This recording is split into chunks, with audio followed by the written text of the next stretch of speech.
Welcome, beautiful Paris Saint-Germain family. We have discussed the Ballon d'Or on this YouTube channel for a while because, it was really exciting to follow the top 10 and the top. The top hasn't really been exciting since Dembele won the Champions League. Since then, the top place has basically been over, apart from that cheeky Nations League push by Lamine Yamal. But we're not here to talk about the first place. We're here to talk about the top 10. Because this recently dropped from the odds checker right here. As you can see, odds checker. And this is the top 10, according to the bookmakers. Ousmane Dembele, a clear front runner with 71%. Lamine Yamal with 25%. No way for Yamal to catch up to Dembele. There's a way for Dembele to go even higher. Now that we have, a Club World Cup to win. Vitinha in third place, 13%. 13, really high as well. Salah, 5% fourth. Mbappe, 4% fifth. Kvicha, sixth with 3%. Rafinha all the way down in seventh. Donnarumma in 8th. Desire Doue in 9th. Hakimi in 10th. 1, 2, 3, 4, 5, 6. 6 PSG players in the top 10. And we haven't even won the Club World Cup yet. We still have the Bayern game. We still have the Madrid game. And we still have Al Hilal, Fluminense, Chelsea, Palmeiras game.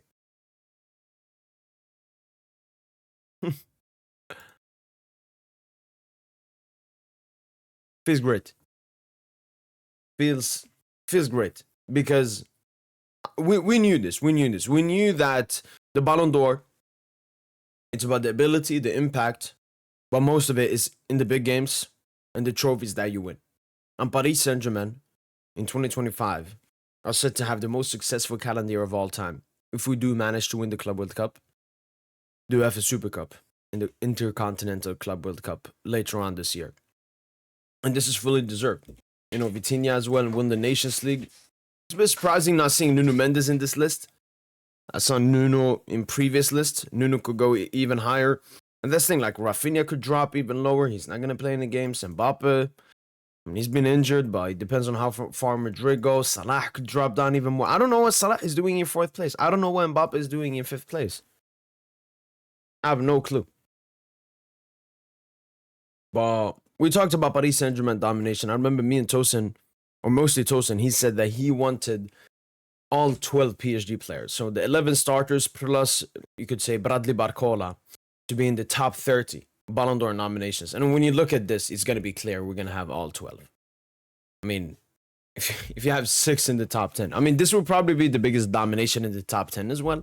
I don't think a team has ever had like more than 4 or 5 players in the top 10. We could absolutely be dominating this list. We just got to get the job done. And Dembele, as I said, he can go even higher. He can go even clear as the winner. One thing I've seen a lot of people talk about is the competition with Dembele.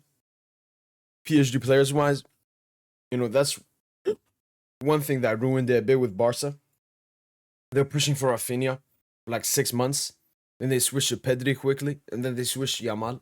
But Paris Saint-Germain have been clear. It's been Ousmane Ballon d'Or ever since we started discussing it.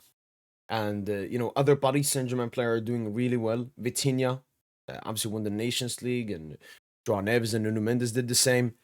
And then Vitinha, Kvaratskhelia, Achraf Hakimi have been really good at the Club World Cup so far as well, which has given them even more percentages and so on. So it is tough competition, but as you can see, the gap is just way too big. I don't see the Paris Saint-Germain players competing. Obviously, they will potentially take, votes away from Ousmane Dembele, but as I said, it's so clear that he's gonna win it. That won't be a problem. We just enjoy, the other players being in high positions as well. Seeing Donna, that's beautiful, man. What a season he's had. I remember when Madrid won it.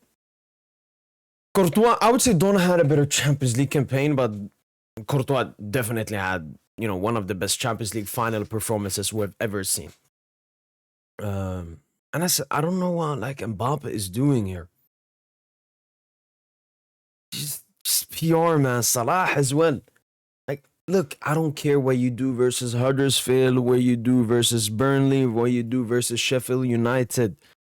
If if you play 2 games versus PSG, 1 home, 1 away, and play that Carabao Cup final versus Newcastle United, who haven't won a trophy in like 70 years, and you don't just have a game, you don't just have a bad game, you have 3 generational stinkers, and you are in 4th place. Mbappe, basically the same, thinking it up in the big games. But because he's a good stats padder, they're going to put him here. Like, I don't get it. I understand what the Ballon d'Or is about. So why are these players here? And why is Mbappe ahead of, like, for example, Rafinha? How is Salah and Mbappe ahead of Rafinha? He had a more successful season. He had a better season. I have no clue what Mbappe and Salah are doing there. It's so fugazi, man. It's so fugazi. It's so fugazi. Like, if we had a player that had the same season as Mbappe, he would never be 5th. That's just Madrid pushing one of their players. And Mbappe is the player they're pushing the most. And then Salah, it's not just Liverpool. Because, there's something called Premier League fans. They don't support a club, they support a league. And that's why Salah is so high. That's strictly Premier League PR. Maybe Egyptian PR as well. So I remember when he won that rigged, what's it called? Puskas Award. A goal that didn't even win goal of the month in the Premier League. But it was because it was fan voted and all the Egyptians felt sad for Salah for not winning the Ballon d'Or that year. But yeah, closing in on the Ballon d'Or. The list looks great. And we're gonna have even more PSG players going into this top 10. It's gonna be scary. I said Nuno Mendes could go in. João Neves. João Neves has been so good this season, and he's been very good at the Club World Cup so far as well. So we're looking at 6. Could be looking at more soon. Because these are the biggest games of the Club World Cup. And we're facing Bayern. We're facing Madrid. That will change a lot, man. But yeah, extremely proud of this team. Extremely proud of the players. Obviously, these are for the players. Luis Enrique will obviously win Manager of the Year as well. Donna, Goalkeeper of the Year. Vitinha, Midfielder of the Year. Dembele, Forward of the Year. Stunning, man. Stunning. Well, that's been from boy PSG. Hopefully, guys, have enjoyed this video. And as usual, allez, Paris.